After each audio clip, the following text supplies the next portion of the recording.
about your lives. They're definitely Nothing not to nuke see sniffing drones. Come on, nuke sniffing drones. So what if some nuclear material was just stolen off a cargo ship? Whatever. Guys. All the online conspiracy stuff is crazy, and I get a lot of it because obviously what I do. Of course. And people send me all kinds of stuff. I was like, well, hang on a second. I wish I could put boots on the ground, but no, there's something really weird going on, and the fact that they don't know, or they're claiming that they don't know what it is. And here's another really funny thing. I actually in the program that I did now, and I hope you get a chance to watch it because it's crazy. It's got. Tell people what it is. Okay, so. Basically, I was talking about it earlier. Tell people the title. The whole time. It's called The Program. It's going to be on. It just came out. It's at #1 right now. It's on Amazon. When did it come out? Yesterday. Oh, beautiful. I know. And so it came out yesterday. It's on Amazon. It's on Apple TV. Admiral Wilson of the Crash Retrieval Program. It was like maybe 20 plus years ago, and none of the names or anything that document were redacted. I covered that better in the film. And then 2023. Another congressional hearing, this time it was David Rush talking about the Crash Retrieval Program. It's been a steady progression. And so a lot has gone on between 2017 and 2024. And that is what this film does, is it covers behind the scenes efforts, bipartisan, a group of lawmakers' effort to find out what the intelligence agencies really know. Yeah, and people that were, and in one of them, there's an encounter, and I think I remember you hearing about it. Because you wanted to get hold of David Grush, and so you contacted me, and I actually had a drone up in the air in England, and I know, and I had my phone attached to my drone thing because that's what it was using as a controller for the screen, and I'm flying the drone, and there was a huge windmill, and I saw this windmill, and I was like, oh, that's gonna make a beautiful shot for the movie, and it is in the movie. So I'm up there flying it in the wind, the turbines are going round and round, and I can't quite tell how close my drone is to them. So I'm paying really good attention, and I'm getting close to these big turbines, and all of a sudden my phone's ringing, and it's you. I'm like, oh my God. I can't watch the movie in the program. You'll see the drone flying dangerously close to these, and that's a funny little inside thing. So it didn't crash, but I was on the phone with you when it happened. But when you watch the footage, it's like, wow, that's really close. Is that guy public with that story? Because otherwise I would discuss it. Yeah. Because it sounded so nutty. No, yeah. Okay, so here's what happened. This is funny because when I was in Washington, D.C. with Mellon and this gentleman, Jason Sands, I'm using his name now, and Mellon looked at me and he goes, this guy's story is pretty wild. I was like, what do you mean? He goes, really wild. And we're sitting down having dinner, and Chris Mellon orders a drink. He had a tequila, or whatever. Anyway, and we were all having dinner, and Jason Sands starts telling the story about this alleged encounter in 1994. And it's one of the craziest stories, and I've been doing this for 30 years, and this story is nuts. Okay, you remember? Oh yeah. So yeah, I went like this to my phone when he was telling me like this. Yeah, me too. Yeah, me too. So. It was one of those, wait, what the fuck did you just say? It was going to be that helpful. I'm just aware. And I said, look, if you're concerned about the story getting out or not getting out, if you want, I'm here. You can come to our studio, you can film me on camera, and if anything happens to you, it can be released. And it can be a little insurance policy for yourself. He goes, that sounds great, let's do it. So I did a whole film. And then I'm periodically posting clips or just still frames and updates on the movie as I'm making it, as I do on social media.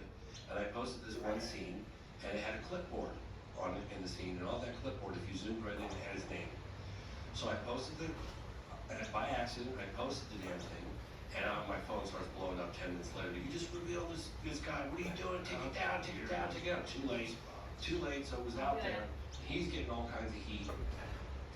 So, as a result of it, I'm giving you the truncated version. He basically had to go through the adoption process, which is basically pre-publication of authorization of what you can and cannot say. Excuse me. So he basically could talk. The film's in the movie? The film footage that leaked from the base isn't. So you can see what it looks like flying. Kind of, yeah. It's kind of blurry in some spots, and yeah, you'll see it. So it's in the program. It's in the program, yeah. And then you hear all the voices. I actually had the voices cleaned up. You can hear people talking about what the hell is it? Is there a clip we can see online? Just so I can show you what it looks like. Damn. Sorry. Could you maybe just say the actual name of the incident? Maybe Yeah, find it? Yeah, try and find it. It's Nellis Test Range UFO 1994. See if you can find it. People put stuff up It's so long quick. and it's really bad. Yeah, true, good point. Because it's on Amazon right now, people put clips up so quick. Yeah, that's true. Yeah, there's other things on there. So in any case, so that video, There it is. that's terrible. There's much better footage of it. Yeah, there's much better footage of it in that movie. I had it cleaned up. But yeah, that's it. Can I see it again? So that's what it Yeah, looks like. wait, the footage I have is way better. In focus and It's all, Mr. Sands explains all of that in the film, the program, he talks about it. So anyway, so this leaks, people's names, witnesses leaks, and 3 days later, he's in a convoy, Gesundheit. He's in a convoy, and it's early in the morning, and there's 3 jeeps, in convoy on a dirt road heading out Nell's test range. And they see what looks like maybe somebody who was involved in a plane crash, or there's somebody that was struggling out in the middle of the desert. It was early in the morning, wintertime, and they're looking at this individual like, oh my God, is that a person? That individual needs some help. That individual looks like they need some help. They look cold, their skin had a slight blue tint to it. And they're looking at this gentleman and they're like, hey, stop the convoy, this person needs help, medical attention. What am I looking at? Is this a human? Is this a mutant? Is this an alien? What is this? And I starts talking to him in gibberish. But he started to understand, like telepathically, everything this person, an entity, being, creature, alien, whatever you want to call it, was saying to him, and he was looking for some kind of metal. And he didn't know tantalum, and Jason says, like, I don't know, I don't have any, you mean titanium? He's like, no, tantalum or something. And this conversation goes on for a bit, and then the guy just wanders back off and gets into that little craft that looked very similar to what you just saw there, and flies away, and he sort of stair-stepped away. And everybody sort of came out of this comatose state, and off they went. And there's nothing wrong with reporting on a story like that. There's been a bunch of them. It's not a small number of these things where people have experienced these things. And imagine if it's true. If it's true, They're yeah. not all liars. I can't believe they're all liars. That's But imagine being that person who had that experience and not have anybody believe you. Not only that, but it could actually ruin your reputation and your career to talk about this experience, which is the reality of it. It's one of the things that stifled discourse on this until I think the New York Times really broke the ice. I think in 2017 when they published that, all of a sudden serious people who were unwilling to talk about UFOs before just for the ridicule. Yeah. Now you've got the gimbal video, the go fast video, you've got fighter pilots, Commander David Fravor, you've got these people. It was several weeks. Yeah, and I tried the tomato and I tried the baking soda. And I think they have special soap now just for skunks. Oh. But when my dog got zapped, that's she got zapped in like 1980. I think it was 1980 because I was living in Jamaica Plain. And she went out in the backyard, and I think she thought that it was our cat, because we had a cat that was black and white. And she just ran right up to that skunk, and it took her right in the side of her body. Like, she tried to turn away, but it got her all over her body. She was wet with skunk spit. Oh yeah, It was so nasty. I had to take her inside, and I had to do it, because she was my dog. Even though I was 13, I had to, like, cover her with tomato juice and wash her down, and she still stunk. The whole house stunk. It's so funny because I was getting ready for a road trip just a couple years ago, and I looked over and I was like, did we walk? Dude, it was like 9 o'clock at night. We were exhausted, packed everything up, and I had the car ready to go for the next morning. It's like, did we walk there? You walked there? I take our dog. So we did. I was like, it's 9 o'clock outside, and I hear him like, run, no. And then he goes, and I thought, oh my God, he just got eaten. Somebody just ate him. I was like, oh my gosh. I ran out there to look for him, and he comes running in, and he shoves in bed, covered in skunk. The whole house, like, it was so strong. It's unbelievable. That smell is just like... It's so incredible, and the way someone explains to me, you know, like animals, like bloodhounds or bears, they have an insane sense of smell. Oh God, like 100,000 times stronger than ours, Right, but they can pick up parts per million the way we pick up skunk. And the ocean can sense blood from miles away. Miles. Insane. Miles away. They can smell blood miles away. God, I remember, look at this, 300 times, look at this. This is crazy. Bears are said the best sense of smell of any animal on Earth. For example, average dog sense of smell is 100 times better than humans. A bloodhound's is 300 times better. A bear's sense of smell is 7 times than a bloodhound's, or 2,100 times better than a human's. Unbelievable. That's why they say when you go camping, put your food up in a tree or something. Oh, 100%, you have to. You can't have it in a tent at all. Oh, when I was a kid, we went camping and the bear broke open our cooler. Wow. Yeah, people just had regular coolers You back could then. have like a little cookie in your pocket, be in bed, be in your Oh, tent. yeah. You're gonna have an issue. Oh, 100%, yeah. Wow. 100%. I remember when I was a kid, I went camping and they were like, "Don't have any food." I was like, "Yeah, I can have it." I'm like, no, but that's stuff. They were really adamant. I was like, "Why are these guys making such a fuss? Bears not gonna smell a cookie in their pocket." Yeah. Of course they will. They'll look at that like a wonton. Like, look at that soft outer layer and this meat inside of it. They're gonna look at that tent like it's trapped in there. gosh. The meat is trapped in that tent. This is crazy. What was that one movie called where they got the grizzly man or something? Yeah, Grizzly Man. That's And what they it's came called. and got him. Remember that? Well, He it's thought a lot he better. became one with the grizzlies and then he got eaten. It's a very complicated movie. That's a Werner Herzog film. Yeah, one of Herzog. Yes. It's a really And funny. the camera was rolling. Sort of. The camera was rolling, but the lens cap was on, so there was an audio. So it's just audio. Yeah. That's even worse. The audio, It's by like the way, imagination. folks, the audio you hear on the internet, that's fake. Oh, yeah. That's not the real one. The real audio, Werner Herzog told the lady to destroy it. Stealing their food. So, like, that's how they hunt cats. The way they hunt them, you have to tree them. Because otherwise, you're not going to find them. If you find a mountain What do you lion, mean by tree? you have to get the dogs to bark them up a tree. Oh, So they run up a tree and they shoot them when they're in a tree. Yeah. And it sounds cruel, but listen, they have to do that to manage the populations. If they don't, they start eating dogs. That's what you get in San Francisco. California still kills mountain lions. They kill as many mountain lions as they would if they gave tags out to people to kill them. Because you have to kill certain numbers of them for depredation. Because they'll start killing livestock, they'll start killing dogs. In the Bay Area, the problem cats that they wound up killing in like San Francisco, half their diet was pets. Really? Half their diet. Half their diet was house cats, People's dogs, cats. dogs and cats. That's half their diet. Half of their diet. Sheepdog, peanut butter whiskey. It's for humans. Sheepdog, check. It's nutty and nice.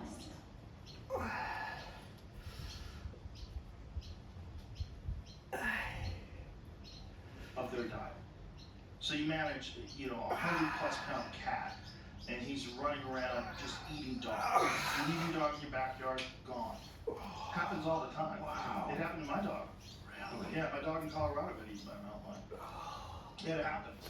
Oh God, I feel so bad for my little guy. It's terrible. Not there to protect my little fella. Yeah. One time I was hiking up this mountain, and I had my son with me at the time, and he was in that little pouch. And he turns around and looked at me, and I had my kid. I was like, shit. So I grabbed my dog, and I turned around, and I started running, and I knew that I shouldn't be running. So I'm running going, I shouldn't be running, I know I shouldn't be running, but I wanted to get around the corner and get out of this line of sight. And then I go, well, if he comes up on me, I'm gonna have to throw my dog. I was like, I looked at Duke and I said, if it comes down to it, Duke, you're gonna have to take one for the team. Oh my God, It was a horrible choice. horrible choice, but I had my son. Of course. But I remember looking at dog too. and I was like looking at my dog going, oh man, this is a horrible decision I have to make, but if it comes down to it, I'm gonna have to sacrifice you, buddy, I love you. That didn't come down to it. But I remember running going, you're an idiot, James, why are you running? You're not supposed to be running. You can't run. Well, that's the problem with mountain bikers. They get got because when they pass by a cat, it's almost like rolling a ball of yarn past a kid. They are predators. And they'll catch bikes, huh? Oh yeah, they run. get people on bikes. Yeah, that's happened a few times. They get people on bikes. They get joggers, people on bikes. They think you're running away from them. Could you Yeah. imagine what it's like to be running for your life? Having something like that chase you? Yeah, I can. I mean, it hasn't happened to me, but I've seen them. I'm I've seen 3 of them in my lifetime. Only one of them scared the shit out of me. I saw one in Colorado. I saw one in Montecito, like the Santa Barbara area. It was small. Those are small ones. They're like 50, 60 pounds. And then I saw one with my friend Colton and I. We spotted one under a tree that was 30 yards away. We were in a truck and made me shit my pants. Wow, It was so so big. This one was really big. This was a mature male with a big pumpkin. Things have happened since. members of Congress started to ask questions. Instruments report there is something there. There are flight deficits that we can't explain. UAPs are unexplained. It's true. They need to be investigated. Here we are having a hearing where just a few years ago we would acknowledge that these things were real. Do you believe our government is in possession of UAPs? Absolutely, based on interviewing over 40 witnesses over 4 years. You're telling me people have come forward claiming first-hand knowledge of craft of non-human origin? That's correct. We have sources who have asserted not only that there have been crashes, but there have been crash retrievals. Do we have the bodies of the pilots who piloted this craft? Biologics came from these recoveries. Yeah. Were they human or non-human? Non-human. I'm saying today because the American people are being lied to. We are the American government, and we are open, and we're going to be open about this. It's been revealed. Non-human intelligence exists. Non-human intelligence has been interacting with humanity. Is only part of the story. The fact is off. Pentagon and CIA are going to have to answer that. Some are risking everything. Have you had incidences that... Jagger? Was that other guy Mick Jagger? Isn't it amazing that's Hal Puthoff? Hal Puthoff? Oh, No, yeah, I know. Mick Jagger. Doesn't it look like Mick Jagger? That's not Mick Jagger? Gary McKinnon. He's Oh. the biggest computer hacker in history. Let me see what it looks like. He almost went to jail for life because he was like, I'm going to find out what the government knows about your funds. So he hacked into the systems, NSA, CIA, DIA, like, Where is he? yeah, you want to see that really cool picture? The fuck? No, the film. Oh, yeah, He looks like towards the end. Yeah, he no, looks he totally looks like Mick exactly Jagger. like It's Mick really Jagger. funny you should say that because I totally thought it was Mick I Jagger. saw it and I'm like, wait a minute, that does look like a rock star. He is a rock star in the UFO community. It's coming up. You'll have to pause it quickly when it hits.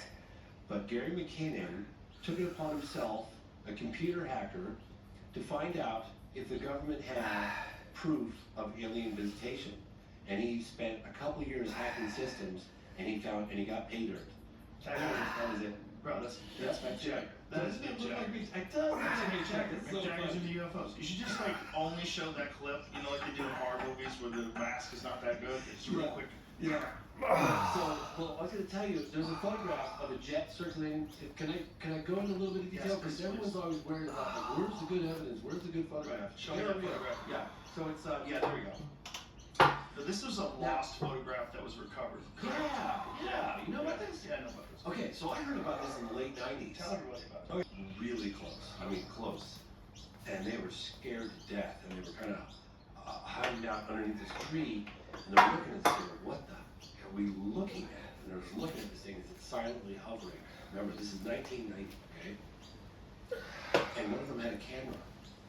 And just as he was considering taking his camera out, a military jet came in.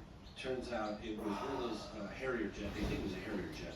And it came out into the scene and it flew all the way around the disc. And as it did so, the guy mustered up the courage, came out from under the tree, and he snapped 5 or 6 photographs of this object suspended in the air. And it went, so the disc is here, and the plane is flying around. It's click, click, click, click, click, click. And the reason why I know this is because the individual who kept one of the prints, thank you very much, Craig Lindsay, RAF press officer, and thank you, David Clark, for uncovering this because it's the most amazing picture ever. And the 2 hotel workers just outside the town of Calabar in Scotland came back and they were like telling their co-workers, oh my God, we found this thing, we don't know what it was, blah, blah, blah. So they go to the local newspaper and they were like, hey man, we just filmed something in the sky, we got 6 prints of it. It was 35 millimeter film footage, right? And they're gonna go public with their story. 2 witnesses, broad daylight, a UFO, points of reference, with a military jet flying around, 5 or 6 prints. That's pretty solid evidence, right? So, they'll get back to his office, his phone was ringing off the hook, MOD. And the MOD basically stepped in, took over the investigation. They said, you can step down to Craig Lindsay. He steps down, he keeps the print, right? He steps down, they take over, witnesses gone, 5 or 6 prints gone, story killed, right? So 30, and we rumored about it because Nick Pope had talked about this case in a book he wrote called Open Skies, Closed Minds. And then I talked to him about it in late 90s, and I talked to him about it again in the early 2000s, and I was like, Nick, especially 2007, I was like, tell me about this photograph. He's like, oh, it was incredible. We had a big poster on the wall, the MOD, and I was like, well, where is it? He goes, well, I don't know. I stepped down no longer at the UFO desk, and I said, well, they didn't just throw that away. Why don't you get in touch with the people that were there and find out? He's like, oh, Jamie canceled his inquiries. We killed the story. It was like, so I was incredibly frustrated. So discreetly for over a 20-year period, I was making inquiries because I don't like to let things go, right? It was like, this picture exists.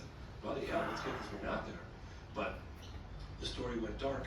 So David Clark found Craig Lindsay, and the way he found Craig Lindsay, the guy that kept one of the prints, is that he got a declassified government document out of the MOD's office that had redactions on it. And one of the things it said was, it was 1990, and they said, RAF press in the kitchen with the photographers, with the two witnesses that took the photograph. And Richard Reeves came forward on print, and I contacted David Clark. I was like, hey, can you give me an interview with this guy?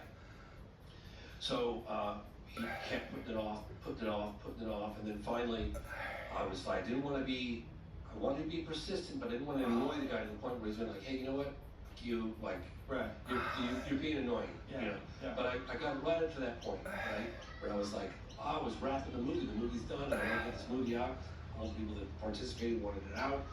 And then I finally sent him one final text, and I was like, look, I'm really sorry to pester you. I know you're probably really busy, and I really appreciate the fact that you even said that you'll meet with me, but that you'll give me an interview. And then probably about 10 o'clock that night, when they had buttoning the film up, and all of a sudden I get a phone call, and he's like, I'm just coming off the pub, I'm ready to go. I was like, okay, grab a camera, roll it, and yeah, that's a replica. That's a replica. That's a replica from Nick Pope that he did for some series talking about it, and that was before the real photograph was found and printed. Let's see the real photograph. Yeah, show the real photograph again. I got it. There it is. Yep. Okay, so what was he doing? Show the fake one more time. Yeah, that was a recreation before it leaked out. So was he just recreating what he remembered? Yes. Let me see the real one again. Pretty damn good, isn't it? Not bad. Missed the barbed wire fence, Yeah. but not bad. Put in a bunch of bullshit back. I went to the exact location. That all the all. bullshit you put in there. Put in beautiful hills. I know. And the fence is still there. There was a. Go back through. Yeah, that fence is still there. I took a So what is that jet in the back? A Harrier jet is what I'm told. They're 99% sure.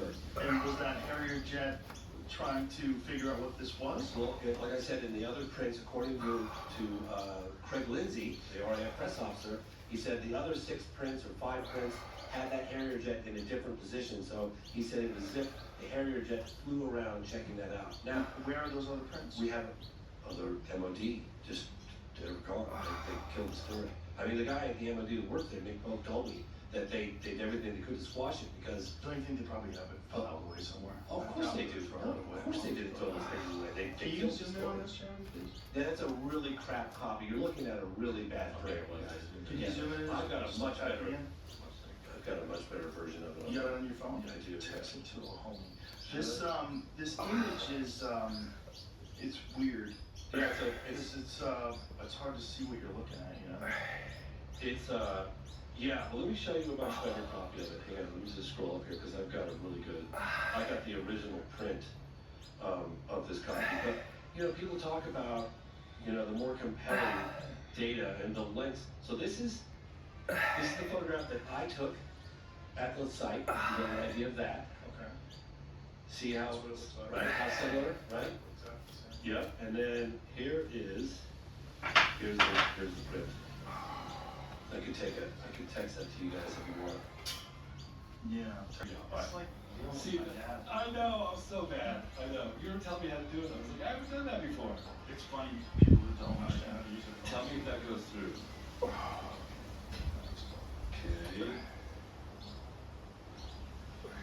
Okay. Great shot.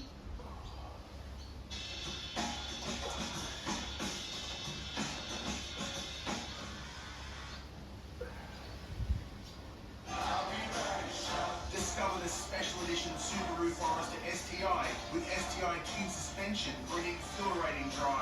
Secure yours before they're gone. It's you and Subaru for a world discovered. See you out there.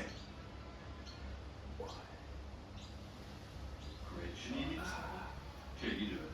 And there's that one, and there's flip left to right. I didn't say it to me either. Are you serious? Yeah, it's so weird. Am I saying it to the wrong telephone number? Let me just see your number, the number you have. You might Okay. have my Well, old I definitely have it on Signal. Here, you do it. Here, okay, you take over. You drive. Because I'm clearly failing at this one. I'm just gonna check to see what I sent it to, because I changed my number. It can get weird. Oh, I can totally imagine that was This is the a case. separate, I found some drones that these companies say that you can take off anywhere. They're showing them taking off from like small platforms in the ocean. They can stay up in the air for 14 plus hours. They're Yeah. small and they do have propellers, I will say that. Yeah, and like I said, I mean, it's not, the question is, are all of these drones, explainable by aliens? At the very last minute in my film, he's in the trailer. And he, in an official capacity with high-level clearance, he had been investigating UFOs ever since the New York Times article in 2017.